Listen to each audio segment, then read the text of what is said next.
said previously that the place in the world in which you're most happy is the woods. Do you remember the last time you were in the woods? Well, I kind of live in the woods now, so I kind of manifested that, man. If you look outside, I mean, I know the listeners won't be able to see this, but look outside, I'm pretty much in the middle of the woods. I'm kind of surrounded by nature and trees. And so, yeah, I guess the last time I was there was right now. And it's I live right by Highgate Woods, basically. It's a nice area. And I've never lived anywhere like this. So it's been a trip, man. I really enjoy it. And I think as well, like, you know, running water, like the ocean, waterfalls, stuff like that. You know, I've always been a big sort of outdoorsy type of guy. Being in the woods, I don't know why, man. Some of my favorite music reminds me of the woods. Is it different creatively now then? Have you kind of noticed your creativity change now that you're surrounded by all this nature and all these trees? Not yet. I've noticed that my mood has got better. It takes a while for sort of locations to sort of impact you if you're living there. It takes a while. It doesn't just happen straight away. I think it's kind of influencing me to be more alone and be a bit more sort of, I mean, I don't have any real friends that live around here. You know, not many of my mates live around here. And I'm sort of here alone. I'm not sharing a room with anyone. I'm definitely writing more stuff down and kind of going more in depth to myself. Yeah. Less distractions too. If you're there on your own, there's kind of less people kicking about. Yeah, exactly. What's your relationship like with distractions? How do you find them? I'm terrible with them. I'm absolutely terrible with them. I think it depends. Like, if I wake up and I'm in a really good mood, which is quite rare, like, I'm all right. I'll deal with it for the day. But fucking hell, man, like Instagram, Twitter, all that shit. It just makes me so depressed, dude. Like, I'm just on my phone 24/7 when I'm like not having it, when I haven't got up and done what I needed to do. Like today, for example, I got up really early. I just I felt a bit like anxious, and I didn't want to have I didn't want to start my morning routine, which is like coffee, cigarette, meditation, and then I go for a run. I didn't want to do that because I felt a bit like it's too early. I feel a bit sick because of how early it was. I ended up just picking up my phone and then just started scrolling. It's 4 o'clock now, and I only just got out of bed. You get sucked into it as well. Kind of just reels you in. I get sucked in. Yeah, it's ridiculous. It's so annoying. So yeah, I don't know, man. I don't know. I feel you though. I know what you mean. Like, it's weird, like the effect as in time is like your perception of time, and the way that kind of just slides by when you're on it. Like before you know it, you feel like you just pick it up and then you're on for an hour, you're on for 2 hours, and it just reels you in. Have you watched The Social Media Dilemma? Nah, that's the one on Netflix, On right? Netflix?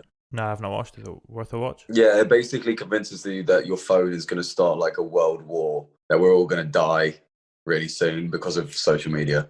So if you want to scare yourself shitless, then yeah, definitely watch that. I watched that. I was like, fuck, like I spend too much time on my phone. Like, what am I doing? And now it's like a week later and I'm back to my same pattern again. It just reels you back in. It's unreal. I don't know how. It's the best designed thing ever made to mess with your mind. It's incredible. Do you think they knew that when they were making it? That way, you know, when you're on Twitter and you give a click or you refresh and it gives you that dopamine hit. Yeah, I can feel that happen. I think the longer that you've had a social media account, the more experience you have with it, so you become more conscious about how you feel with it after a while. You know, I remember the day, I think we were part of the last generation to experience life before Facebook and also grow up with it at the same time. So like my sister who's 14, she's just grown up with it her whole life. Well, she's 15 now. But me, 22, you know, I'm 8 years older than her. And I had like, my childhood had no social media. But then when I hit my teens was when social media started blowing up. So like when I was 11, my stepmom made me a Facebook account and I was just hooked from then. So I kind of guess I got to experience the sort of the difference between old school living without any internet sort of profiles, and also then having that complete opposite growing up. So now I'm just in a space of like, I don't really know how to view it because I need it for my work and I need it to promote my music. That's how I'm going to build a fan base, is through social media and through releasing music and through YouTube. And I'm obsessed with YouTube. I watch YouTube 24/7. And I'm obsessed with social media. I watch social media 24/7. And it also really inhibits like me writing songs. It really inhibits my day-to-day process, especially when if I don't have anything on during the day, if I don't have a meeting in the morning, or if I don't have to be somewhere, I'm just going to be scrolling. There's no doubt about it. I could say to myself, I'm going to go for a run in the morning and stuff like that. And most days I will, but there's some days where, like today, where I just do fuck all, and it's really annoying. And I wish I'd just read a book instead, but my phone will buzz. And then I'm like, oh God. And then I go on my phone to turn off my buzzer, and then I'm hooked in again. And it's unreal. It's unreal. Have you ever gone through a period of like cutting it off completely? Have you ever tried that? Yeah. Yeah, I couldn't do it. No, I couldn't do it. I could not do it. You? Yeah, I did it in lockdown for a week. Just cut the phone off completely. Does it help? Yeah, I feel like it had a positive impact afterwards. Like when I went back to it after that week, I feel like I'm on it less as a result of that after I took that break, and you kind of just realise how much you're on it, but you can still feel it's kind of hold, it's kind of pull on you. You know, when it buzzes in your pocket or it buzzes on the desk, and you kind of get that urge to go and have a scroll.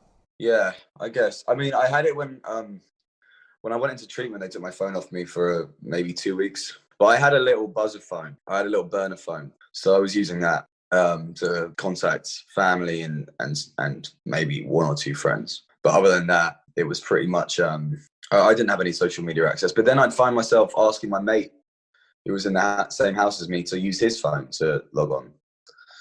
So I guess I didn't really have that sort of total abstinence from it. I mean, I don't have a phone that works. That's my one thing which I've done. I've actively decided not to pay my phone bill so that I don't have any 4G when I go out, and that kind of keeps me disconnected from social media in that respect. But then that also, like, if I get into an emergency, I'm fucked, basically. Yeah, that is the one downside. I mean, I know you're saying that it kind of inhibits your creativity. So when was that the last time you managed to get into a headspace where you were completely free of it? It didn't have a pull on you, and you were like completely free flowing in that creative space and able to just be free and be liberated. It happens on a weekly basis whenever I write a song, or if I'm doing something that I'm proud of. I won't look at my phone. I won't. It just happens. It's an energy that you connect to, and you don't feel the need to look at your phone. So that's sort of my escape from it. Is writing songs, and being an artist to a certain extent. I guess it's 3 times every 2 weeks at the moment. It also doesn't help when you're sort of living alone and you're quite alone with your feelings. And you know, they talk about it in this documentary, saying that it's like a pacifier. It's like a dummy when you give a child a dummy. If you have any anxious feelings or you're feeling bad, you just go on your phone and you feel better. But then afterwards, when you realize that 2 hours have gone, you're like, what am I doing? Like, so it doesn't really get rid of, or it doesn't really help those feelings. You don't work through those feelings. There's a whole new generation of kids that are growing up with this, and then it's going to create a load of new problems. Yeah, because they're not dealing with anything; they're just delaying it. Yeah, completely. Music's the complete opposite of that, though, really, isn't it? I mean, it's something that kind of forces you to work through your problems and understand them, and it kind of shines light on yourself and reflects things, forces you to work through everything that you're going through. Yeah, completely. I think that's why I do it. It sort of balances out all the other stuff. It balances stuff out. Do you remember when you discovered like the power it had in that way, the way it could force you to work through things and help you work through things? Yeah, I wrote a song called Skinny, and when I wrote Skinny, it was like the day my mum's dad, my granddad died. I watched like the Supersonic Oasis documentary, and I wasn't drinking that day. I wasn't doing any drugs, and I was just like, I felt really good, and I just went to the studio. I wrote Skinny, and it kind of took me away from all the stuff that was going on at that moment. I wrote that song in like 20 minutes, and it was just like me on a guitar, sort of trying to pretend to be Liam Gallagher. It just took me away from all those feelings, and it was really, really, really, really cool. And I remember just feeling ecstatic, like I was on ecstasy or something. It was insane. And I get that sometimes with some songs. I still do. I get that with a lot of songs that I write. It's an awesome feeling. It's great. So that completely takes me away from all of that, and it helps me like really face stuff and write about it. When did you write that something? Because it only came out like a few months back. I wrote that when I was 17 or 18. So it's an old song, but I reworked it. I went back to it when I was 21 and reworked it and did a whole new production on it. It originally sounded like a Stone Roses song, and I wanted to make it sound a bit more Kid Brunswick, a bit more like my sound. Well, it's got that massive beat in it, because you have, you know, that soft kind of subdued vocal, and then the beat comes in and kind of batters you about. Yeah, I was really inspired by a song called Born Slippy by Underworld, and how it has just this chanting vocal. You might know it because Trainspotting. Yeah, it's like a cult classic in Scotland. was obsessed with that song, and I just loved how it was almost like a chant. I just wanted to write something like that. So that's what I did with Skinny. I just kind of had this idea of just having this repetitive vocal, this monotonous vocal, just kind of going out throughout the song. Only a tiny maybe melody changes throughout the whole song, but just keeping it like one sort of tone throughout the whole thing. So that's an old song. It's a really old song, but that was sort of like the starting point. That's where I kind of found my sound with Skinny. That was sort of like where I wanted to go. It was like I wanted to create a new sort of wave of rock music. That was the song that helped me find that. You know, when you took that song and you reworked it and you put the new production on it, how did that impact like the emotional feeling you got from it when you play it or when you listen to it? Gave it a new energy. I mean, because it was like that was like the first one where I felt proud of my music that I'd released. Like I don't like any of my old music. I'm wiping all my old music off Spotify and Apple Music. I'm going to leave it up on SoundCloud and YouTube. But the only songs I'm going to have on there will be Skinny, Prescription Kid, 4 a.m. and then my new song, which is coming out soon. Because with Skinny, it's because it's such an old song, I even feel like I want to do a new version of it now. It's really similar, but I just want to boost it to make it sound like Prescription Kid, to make it knock as hard as that.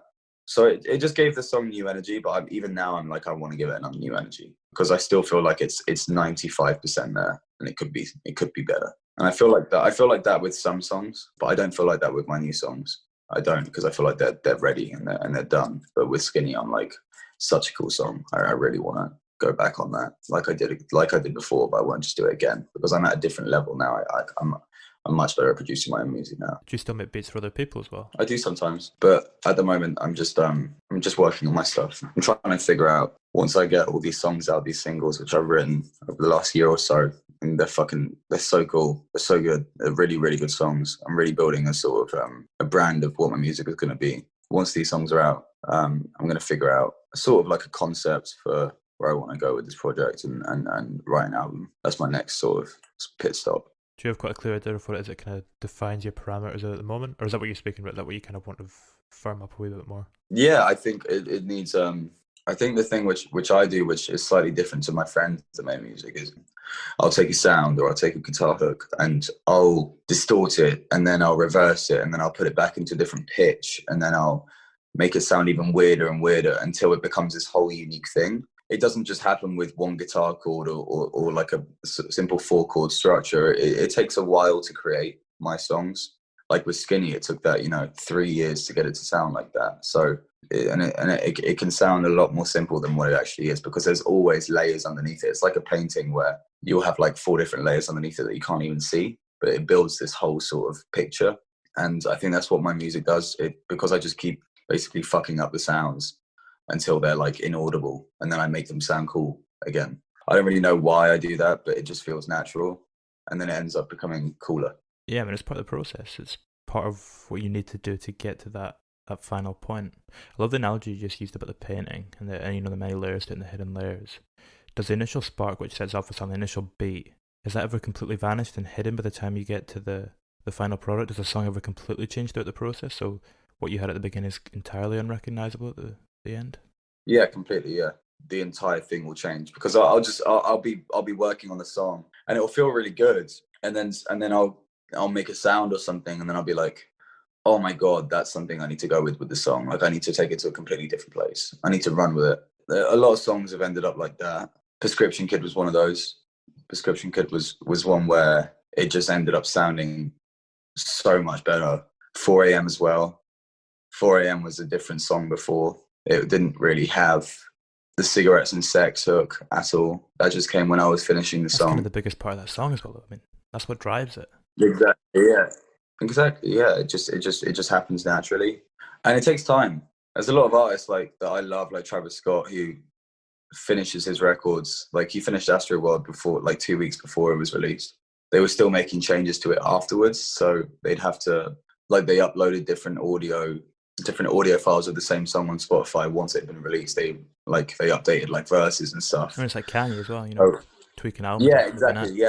Yeah, because it was just always like this. It's like this evolution and this like process. It's just ongoing. With me, it's not a sort of thing where it will just happen in 2 weeks and then it's done. It's like I will revisit it at some point, maybe in 6 months or 7 months time down the line before it's released, and then I'll finish it like a week before it comes out with a whole new energy to it. Is part of that energy, a result of that deadline and the idea that you have to have it finished and submitted by this point? Is that part of what's, fueling that period of intense change and evolution within the song? Yeah, I work best when I'm under pressure. So if I have like a deadline to meet or something, I'll end up creating something as long as I'm with someone else as well for the final moments of that song being made, which is normally Jake, who doesn't want music with me. It will end up sounding better. It will end up sounding more like me, more chaotic and new and stuff. Because I think when you have pressure pushing down on me, pushing down on you, you probably have this inkling to be like, there's almost a feeling of just when you have such a strict deadline to meet, normally the first move that you make is the one that will be definite. And that first move is normally the most honest one. So you don't have time to go back and redo it and redo it and redo it. Yeah, it's just an ongoing process. It's just an ongoing process. At the moment, I'm not a big artist at all. So I have a lot of time on my hands. I'm starting to realize that like my stuff takes a long time as well, because I do struggle on a day-to-day basis, just in life. I think it takes me a while to sometimes get out of those funks, those depressive episodes, and like I'm in one right now, and it's a bit annoying, but I know that it will pass, that this feeling will pass as long as I can do like little things during the day. I think I'll be okay. Like as long as I go for a run and just force myself to do a run, I know that I'll be able to get some work done in some stage. Like I've got to send over some stems for a song, and I could have done it last night, but I just felt like shit, and I didn't want to get out of bed. So I'm gonna try and do that today. But that's one of the reasons why the music takes quite a while to finish as well. It's because I just genuinely feel like shit a lot of the time, and that's why the music is such a cathartic release sometimes, because it brings me out of that feeling and helps me see the bigger picture of life and what everything's really about. I think when you're stuck in your head 24/7, you sort of build up a reality that isn't actually real. And you tell yourself things unconsciously about what people think about you and what you're doing, and that you're not good enough. And sometimes you just got to relax and just chill out and realize that, what, if you have a week feeling like shit, that's okay. Everything that you experience in life is money in the bank, good and bad. I'm a big believer in God with myself. I don't believe in religion, but I believe that if I just let go of my self-will, things will just happen organically and naturally. So whenever I'm going through an episode like I am now, which has been about a week and a half, I just need to let go and just let it happen. And then eventually it will pass, and I'll get a week or two of feeling great. I mean, it's a really kind of horrible conflict, because what gives your music, its power and its weight is the fact that it's rooted in this pain, and the way that you're able to channel it into this, creative expression. But it's also what then inhibits the creativity when you're trying to be creative and you're in that headspace. It's this kind of brutal, horrible, violent push and pull. It's fucking annoying. That's what it is. It's like the most fucking annoying thing in the world, because it's just like, it's all I want to fucking do. And just like you said, it inhibits it. But then it also is the reason why I do it. I guess it's like a yin and yang of just complete fuckery. Yeah, it sucks. It does suck. I could have easily just chosen to work in a cafe or something. I've had jobs before this and I never enjoyed any of them. And I don't think many people do enjoy those jobs. With me, it was just taxing on my soul. I hated it. It just felt like I was numb. I just felt like I needed to do something creative. So it's like, I signed up for this. I can't be complaining. I don't complain about music at all. I think it is a fucking hard job to do when you're in this position, when your music is primarily written from pain. That's not a fun job. But the opportunities that come with that are amazing. And the fact that one day I might be performing at like Reading and Leeds Festival, and thousands of people might be singing my lyrics back to me. That's like an awesome idea. It's a great feeling to have. And I haven't experienced that yet. So struggles aside, I think it's a pretty cool fucking job. You mentioned a while back about how when you get stuck in your own head, you can get into these patterns of negative thinking that can be difficult to escape. How do you break free from them, and can music play a role in that? Can music give you a perspective of yourself that you wouldn't have otherwise, that enables you to break free from them? You can't get out of it. You can't force yourself out of it. That's one thing I've realized. You can't force yourself out of it as much as you try. Like, you can do little things like going for a run, making your bed, trying to get up early and not go on your phone like I did today. and those do help. The main thing that helps you get out of it is when it just one day you wake up and it just vanishes, and you're like, oh, thank fucking God. Like, but I used to have like my depression goes back to when I was like 16. I think from the amount of drugs that I did, I think I've really fucked up my chemical balances. I really do. And I think that it's just completely damaged my brain. I don't know. It just sucks. But it is like a sort of, it sounds like such a first world problem, but it's not. It's really not, because if this affects millions and millions and millions of people worldwide, and I'm learning more about it every day. It's just a black dog, man. Like it just comes and goes, and I've lived with it for a few years now, and these episodes used to last for months, and I wouldn't be able to get out of bed for months, and the only time I'd leave would be to go to piss or pick up drugs. When I started feeling these feelings, I would self-medicate, and eventually that was the thing that kind of came back and bit me in the arse. I got sober, and now I'm still left with the same problems that I had before. There's no quick fix to this, I guess, is what I'm trying to say. But there are little things that help, even if it's only for an hour or so. It just helps. But you'll still be left with those feelings until it passes. I mean, that chemical imbalancing in your brain that you were speaking about makes sense when you think about it in something like the context that we're on. That's something that's giving you that dopamine hit, and it's kind of helping to balance things back out. Yeah, running is the one thing which I can do. Dude, sometimes, like, not gonna lie, like I will make it to the end of my road, which is 20 meters away, and then I'll run back. Like, that's the most I can do some days. But like the fact that I've just made that decision to get out of the house and run, even if it's only for 20 seconds, like that's the decision to go and do that is the hardest part. The run is fucking hard. Don't get me wrong. Like, I hate running like a 10K. It sucks. Once you get to like 5K, you're like, oh my God, I got to do this again.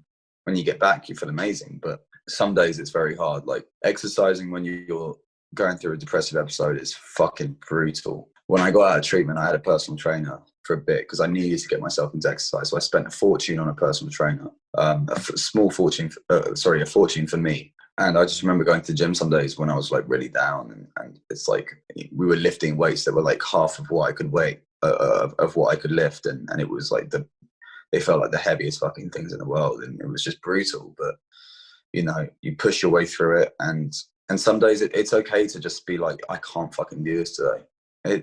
Some days it's just really hard. If I'm being honest, some days are really fucking hard, and I think that's why some people kind of relate to what I'm talking about in my music, because they have the same experience.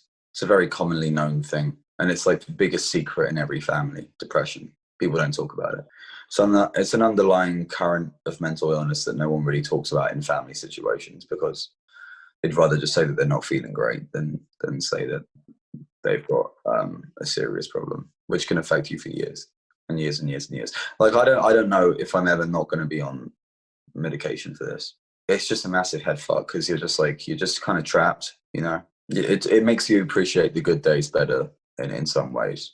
It gives you a huge perspective over life, but it's just about getting through it when you're in it, because a lot of suicidal thoughts come and stuff like that. So as long as you fight those off and you speak to people, I find myself that I can get through it. I can get through it now. I just saying that I really appreciate your honesty and your candor and your bravery in speaking about these topics and these difficult things in this setting. I know what you're speaking about there in terms of it in a family setting, being this kind of dark secret that people don't speak about, but it does feel like that's starting to maybe shift and move a little bit. I mean, like the very fact that I was listening to you on Radio 1 last week, on national radio speaking about these topics, it feels like our generation is looking at them and approaching them in a slightly different way. Yeah. I've noticed it when in my own family, my family just thought that I was, I live with my mum, my mum's a single mum, and I used to live with her, and she just thought I was lazy. And I told her for years, like, I feel different. I don't feel normal, and no one really listened until I got into a really bad cocaine addiction, and that was when people started to sort of realize, oh, maybe Harry's a bit weird, or got a problem. And it was only then when I started seeing doctors about it, and they were like, yeah, dude, you've got like major depressive disorder and clinical depression and stuff. I've noticed my mum's attitude has changed. Like it stopped being from, come on, get out of bed, get up, to coming in and being like, are you okay? And that was like the biggest thing for me, which was just like, oh my God, like my mum's like a really strong Irish woman. She hasn't dealt with like mental illness like this. And she's dealt with a lot of shit in her life, but she hadn't dealt with something where it was just, there was no reason behind it.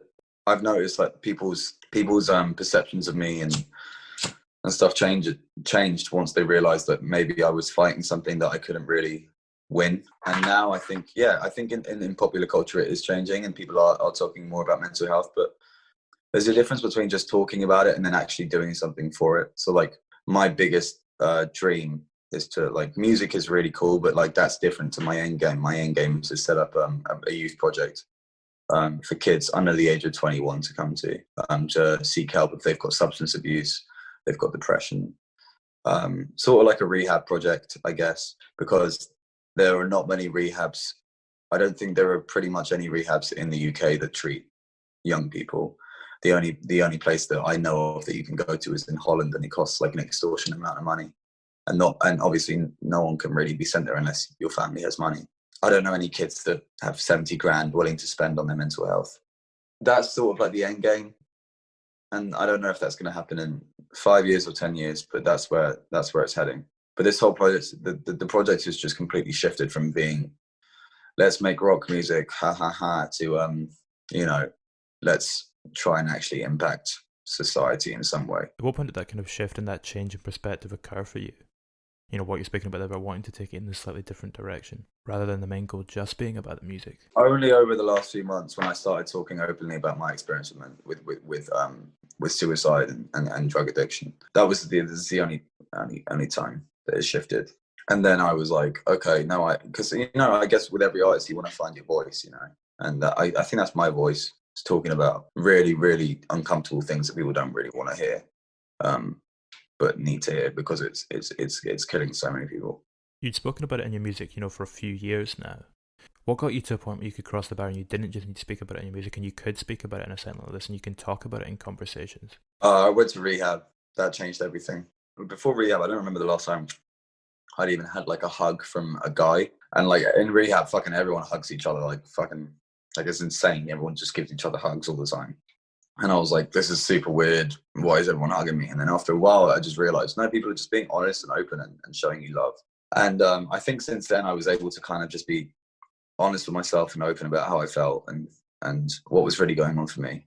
That just changed everything, the way that I viewed myself and the way that I viewed other people. And I stopped being so judgmental over people. And I think as well, when you're an alcoholic or drug addict, like I am, and so many other people that I'm close to now, if you're in recovery, the whole point of it is honesty.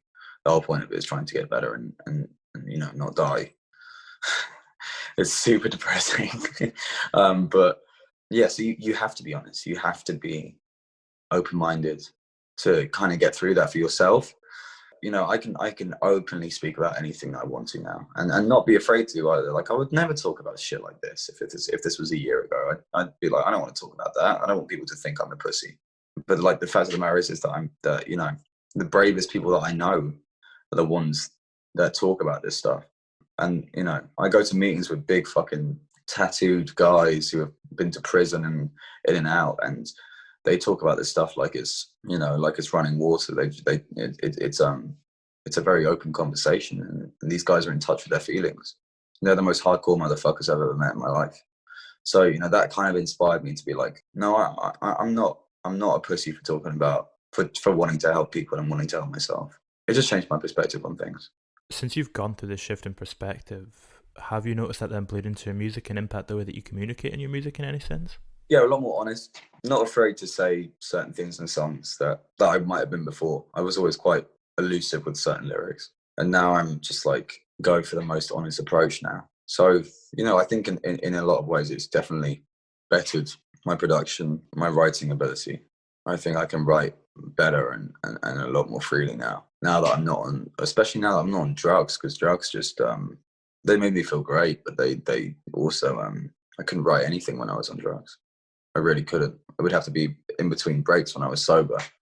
And that's one of the biggest things for me, which is like, I could write a lot of music before, when my drug use wasn't as bad, when it was still pretty bad, and I was still doing, you know, a lot drugs every day, but I'd have glimpses throughout the day when I'd be sober, and that's when I'd write a song. But after a while, when I, you know, when my alcohol use ramped up to just every day drinking all day, and you know, cocaine all day every day, then it kind of became like a thing of like, one, if I didn't get sober when I did, I would have been dead by now, because I was actively trying to kill myself, and it was really scary. And my friends and family were like, "What the fuck is going on?"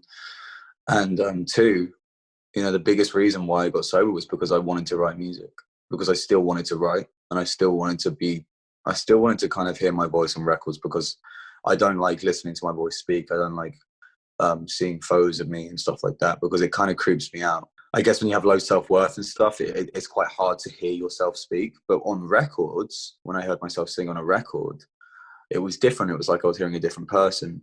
And that's kind of like what made me feel happy about myself. And it made me feel proud of myself, which is something I never felt before. So I went into rehab to go to continue to write music. That was the main, and that's not something you should do. You need to go to rehab to get sober for yourself.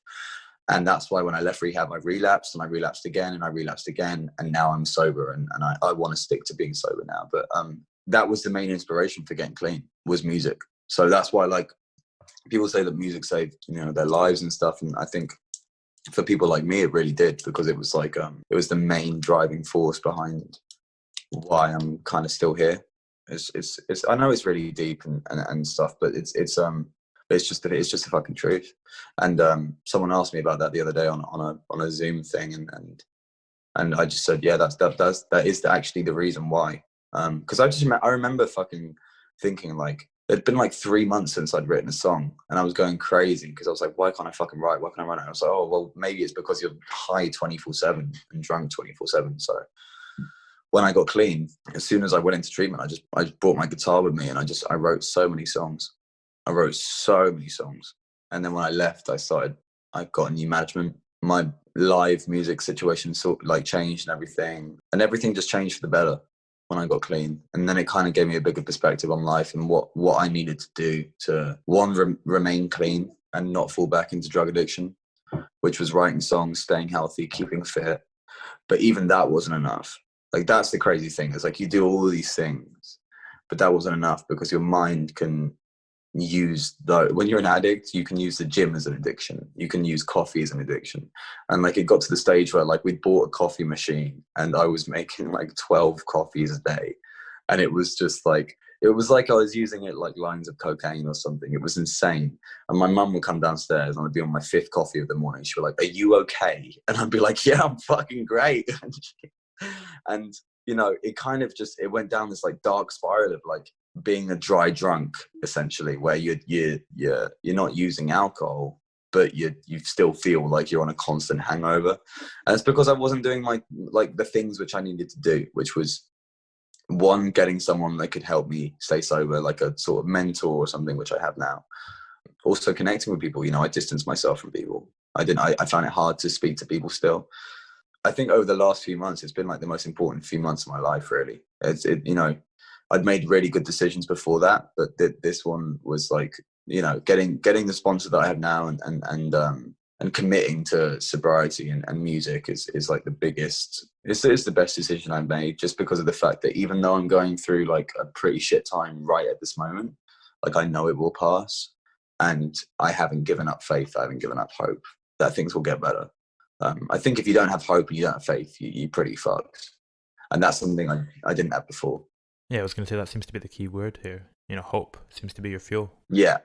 At what point did you feel like you gained that sense of hope? I know you're speaking here about, you know, the last few months have been massive for you, like transitionally wise, and your shift in perspective. Did the hope come in that period? Did it come at the beginning? At what point did it start to emerge? I think I had hope when I left treatment. I started seeing life differently. And that was just hope. That was just faith, you know.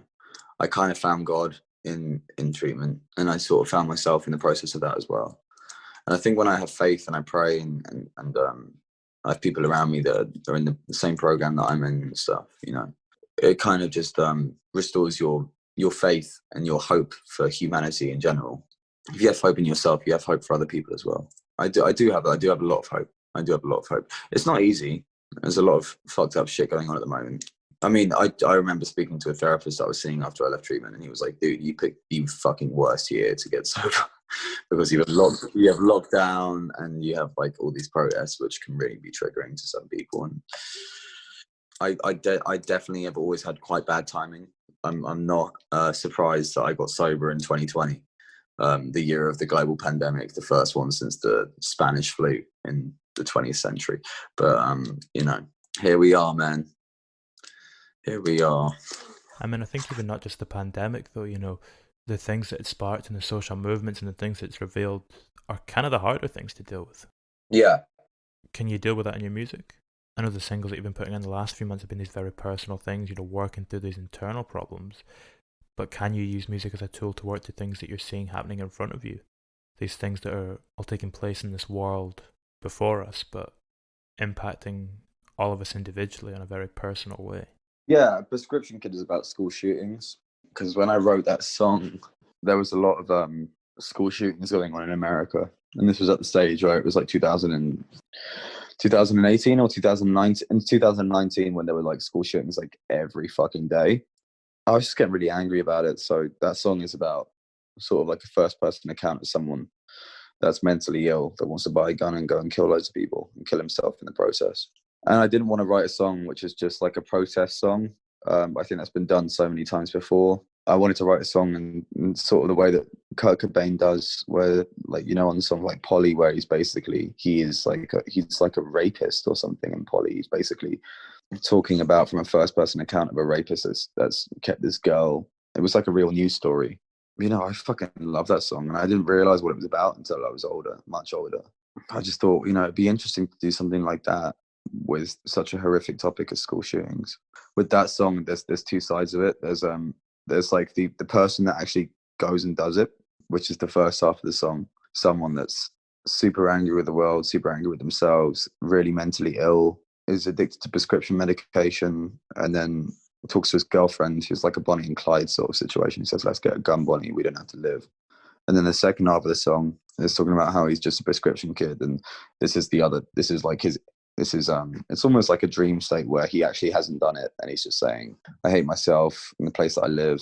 I think that was talking about myself, but that was also talking about that bigger issue as well. So that's something that I'm really trying to move into, which is kind of finding my voice in not in politics, because I'm so uneducated, it's a fucking joke, but when it comes to social issues, I don't ever find it useful to write about things when you don't have an honest feeling behind them. But when it comes to things that I might see in the news or hear about that really affects me, then if I can write about it, then I love to. I love to talk about things that actually matter. I mean, I think by using that character as well, like you say, it lends that song an aggression that I don't think the other songs have. It's coming from a different place. It's coming from a different emotional perspective. Yeah. I just look, I'm the biggest Nirvana fan. I just think intelligent writing is my favorite type of writing. There's an amazing song which I've been listening to a lot lately, which is called "I'm Going to a Town" by Rufus Wainwright. Great song. Yeah, you know the song? Yeah. Yeah. That's been like sort of my soundtrack for the last few months, with the whole shootings that have been going on in America and basically the murders of, a lot of black people. And that song was written years ago, and it's still more apparent now than ever. The worst thing that we have to face nowadays is the fact that your phone is designed for you and your views. You don't ever get any other news stories. They're always, if you're a liberal, you'll get liberal news stories. If you're right wing, you'll get right wing news stories based on your algorithm of your search history. When it comes to America and other countries that have, racist or social issues, it's going to be very hard for that to change when everyone has one of these that I'm talking on right now. Everything's completely biased towards them. So it's very hard to have an open mind about things. You have to really read both sides of the stories, or you're fucked. I mean, I think that's where the left has gone so far to the left, and where the right's gone so far to the right, is that we're all stuck in these little self-perpetuating bubbles where everything that's funneled towards us and fed to us is of our views, and it just enhances what you already think and makes it more extreme. Yeah, the left used to be socially conscious about how people felt in a way that wouldn't affect people negatively. Now it does the complete opposite. Now it just want people to use their language, and if they don't, then they're a fascist and a racist and a sexist and a bigot, and it's like, no, you're not. You're not at all. You're fucking crazy. This is really extreme. And then you've got the alt-right, which are just basically just absolute racists that are hiding in plain sight, and homophobes and real sexists. You know, the people like the far left are talking about, those are the people that are like that. But then the problem with the far left as well is that you've got normal people that don't have those views at all, that are called those things by the far left, just because they don't necessarily understand or agree with what the far left is talking about. It's really fucking dangerous, dude. Like, I've been in a position before where I'm very liberal minded, but I wouldn't even say that I'm right wing or left wing anymore, because I don't know what is. I just know that I'm not a Tory. Politics right now is like, it's the most confusing time because of social media as well. You know, as more and more history has come out to be exposed, from the Reagan era, from the Nixon era in the United States, and you find out that, you know, I found out that through documentaries and reading about it, that when slavery was abolished, that there's a loophole in the 13th Amendment that can imprison black people to be slaves, and that's why so many black people were imprisoned over the 60s and 70s. It's just, you know, that really fucked me up. It's just weird, because it's like, in a Western civilization, you wouldn't think that these things are still happening, but they're just happening in plain sight. And then that, you know, it's just like a really horrible reality that I especially don't really like to even acknowledge, because I hate the fact that it's still going on. It's something that I have no idea on how to change. So I do things that I can do, where it's like signing petitions and donating, which I've done, you know, fucking pretty much every day for the last, I don't know how many months, because there's always a new petition every single day. There's always a family to donate, even if it's like to £1, which I've been doing to someone that's been murdered. Then you find out that when it came to donating to a specific charity or organization after the Black Lives Matter protest, that some of that money was actually going to the presidential candidate's campaign rally or something. It's fucking nuts. And it's just like, this is like a just cause, and you're taking the money for that and putting that into your pocket to try and become president. It's insane. So I don't know. It's so corrupt. It's unreal. Yeah, I mean, it's like, you can't trust the left, you can't trust the right, you can't trust the people in power. So it's like, who the fuck do you trust? You know, it's alienating. It's like, you're stuck. There's not a solution. Yeah, you kind of hit the nail on the head there. There's no one that I don't even know how to. I find it hard to speak to anyone about politics anymore, because I just don't even understand it. I don't understand what is going to happen in the future. I don't. You know, the main thing for me is just the fact that I find it hard to ever think that I might bring a child into this world, especially with the way that we're going with climate control. You know, we're just destroying this earth, and it's just it kind of seems like there's in some ways there's a really good song. There's a lot of songs at the moment, and this is the thing though, all of this stuff ties back into music, because all of this anger, all of this craziness, this corruption, the more and more that it's exposed, the better the music and the arts becomes, because people are so fucking angry with it, because no one gives a shit about the general public in power. No one cares. I saw Rolling Stone had their 500 greatest albums the other day, and I read it, and number one was Marvin Gaye, What's Going On, and that's my favorite album of all time. That's in my top three would be Marvin Gaye.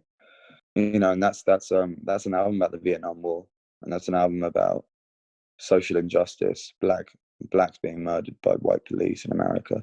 And that for me was just like a massive sign of like that there is hope in some ways. Even if there's no hope for us as people, there's hope for art, there's hope for us to escape into what people are going to create out of this horrific time. So yeah, if you know, if I can be any part of that in any way, even if it's just like one song or something, you know, if it's just something that's written from the heart, I can't wait to see what will happen, what will come out. I mean, I think you can feel that in your music as well. If you look at something like, you know, 4 a.m., for instance, that's a song that's got a real sense of claustrophobia about it. It's maybe coming from a different place, but, you know, there's an emotional crossover from what we've just been speaking about. It's about being trapped and about feeling stuck. Yeah. I think if I change the topic of that song, it could be very appropriate for right now. Look, I have no idea what's going to happen. I just know that as long as I don't hurt anyone and don't be a dick to people, I'm pretty happy with myself, if that makes any sense. As long as I can just continue to just be a good person, it's like Ringo Starr says, man, peace and love. That's all it's about. I hate confrontation. I find it very hard to even like talk about topics like this because it just blows my mind every time I think about it. In some respects, it's not in my nature and not in a lot of other people's nature. And I think power changes people, and power makes people become horrifically paranoid and helps them do very evil things to protect their power. And no human being should be given that amount of power. We're not designed for that. It's not in our genetic makeup. Going forward, I'm just going to continue to write music and not run for president like Kanye West. I mean, it's the scale of it that, like what you're saying there. Just this staggering extent of these problems. That's what makes it so hard to deal with and process and just comprehend. Yeah, completely. Where do you want to see yourself in 5 years, both as a person and as a musician? I mean, we've been speaking a lot about the kind of last year, and it feels like, I think you said, like, the last few months for you have been probably the most important in your life transitionally, and how far you've come as a person and the kind of level of personal development that's gone on there. So where do you want to see yourself in 5 years? What are your aims? Where do you want to be as a person and as a creative? In a musical sense, I want to sold a lot of records and toured the world and done all the stuff that, all my childhood dreams and all that stuff. But I know that that's not what's going to make me truly happy. I think the stuff that will make me truly happy would be, I know we're talking about power, but having the actual power to make a difference with people that are struggling with stuff that I've struggled with.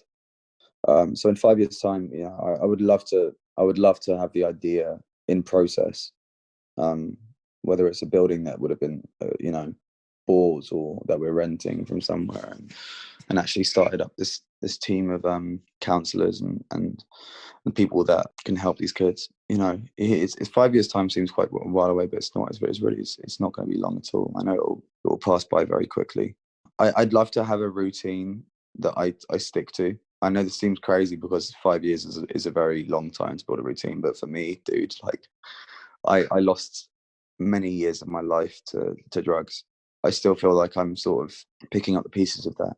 It's very hard for me to stick to stuff. It's very hard for me to stay in routines. I've never learned how to, not on my own free will. I've never learned how to. I've never been disciplined enough through myself. So I think if I can be disciplined in 5 years' time, if I can have some sort of self-discipline, minus all the fucking whatever awards shows, or that shit doesn't make any fucking difference to me, dude. If I can have some fucking self-discipline in 5 years' time, I'll be a happy bunny. That's all I care about.